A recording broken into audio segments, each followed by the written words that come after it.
दोस्तों जय श्री राम।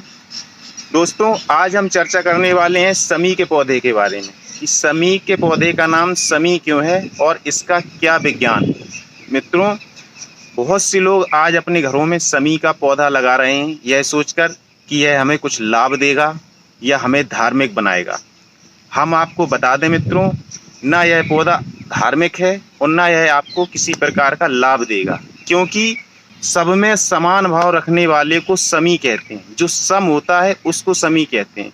यह मित्रों आध्यात्मिक विषय है, धार्मिक विषय नहीं है। मित्रों, आध्यात्मिक और धार्मिक दोनों अलग अलग होते हैं।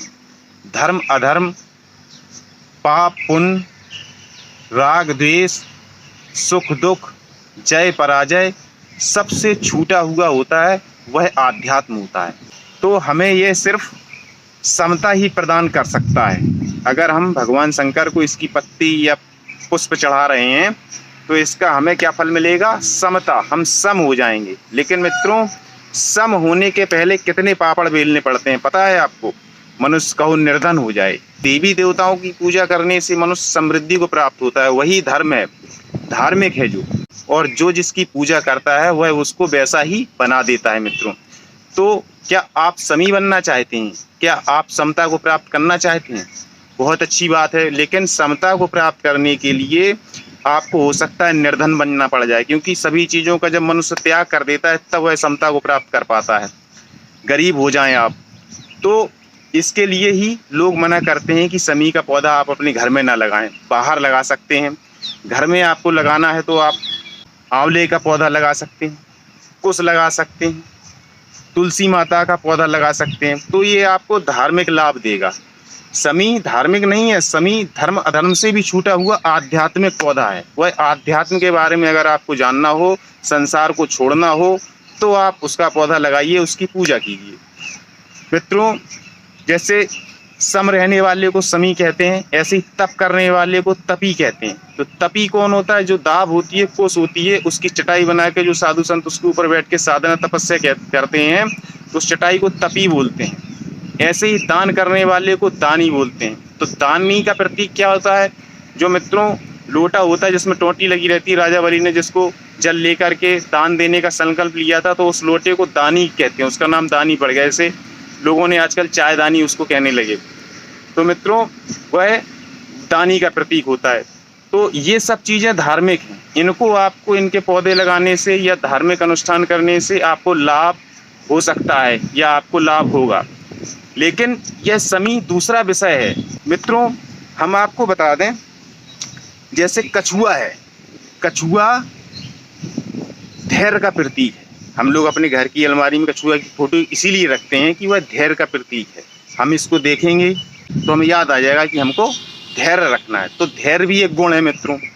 तो धैर्य से हमें बहुत सारे लाभ हो सकते हैं, बहुत सारे लाभ हो सकते हैं संसार में। तो मित्रों, हम उस कछुए की अंगूठी बना करके पहन लेते हैं। क्यों?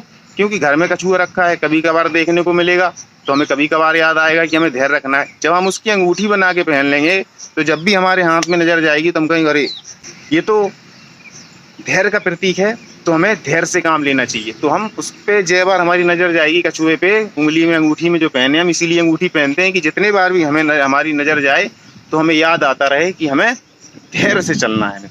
यही इसका प्रतीक होता है। लेकिन क्या कछुए की खाली अंगूठी पहनने से या खाली कछुए की पूजा करने से आपको धैर्य प्राप्त हो सकता है? कितने दिनों से आप अंगूठी, 10 सालों से 20 सालों से आप अंगूठी पहने हैं या अपनी अलमारी में पूजा कर रहे हैं कछुए की, या आपने कछुआ पाल भी रखा है, तो आपने इस बात को जाना कि इसको हम देखें तो हमें याद आ जाए कि हमें धैर्य धारण करना है। जय बार भी हमारी नज़र पड़े, वैसे हम भूल जाते हैं, लेकिन हम जब अंगूठी पहन लेंगे या कछुआ पाल लेंगे तो जय बार देखेंगे उसको तो हमें याद आएगा अरे हमें धैर्य से चलना है, तो हम धैर्य में आ जाएंगे। यही इसका कारण होता है। ऐसे ही समी का पौधा है। जितने बार भी हम समी का पौधा जैसे बाहर लगाएंगे, घर में देखेंगे, या अंदर हमें सम होना है तो हम कहीं भी लगा देंगे। फिर हमें जैसे परमात्मा को प्राप्त होना है तो हम कहीं भी लगा सकते हैं और उसकी भांति प्रकार से पूजा भी कर सकते हैं। लेकिन जिस प्रकार कछुए को देखने से धैर्य नहीं आता, उसके लिए हमें कर्म करना पड़ता है। याद दिलाने के लिए है सिर्फ वो कि आप देखें और बस अपने धैर्य में लग जाएं, धैर्य को धारण करने लगें। खाली पूजा करने से या बार बार देखने से आपको उससे लाभ नहीं मिलेगा। ऐसे ही मित्रों, समी का पौधा है। कि जितने बार भी हमें समी का पौधा दिखेगा तो हम देख करके उसको ये सोचेंगे कि हाँ हमें सम होना है, अब हमें सम रहना है। मान अपमान, लाभ हानि, सुख दुख, जय पराजय, सब में सम रहना है। कोई कुछ भी कहता रहे, हमें उसको धैर्य से समझ करके समता में ही स्थित रहना है। तो समता को समझने के लिए हमें सबसे पहले धैर्य को समझना होगा। तो आप धैर्य को समझें, फिर आप समता को समझ सकते हैं। तो मित्रों, देखते रहिए द ई अनादि अनंत कार्यक्रम। तब तक के लिए बहुत बहुत धन्यवाद। नमस्कार।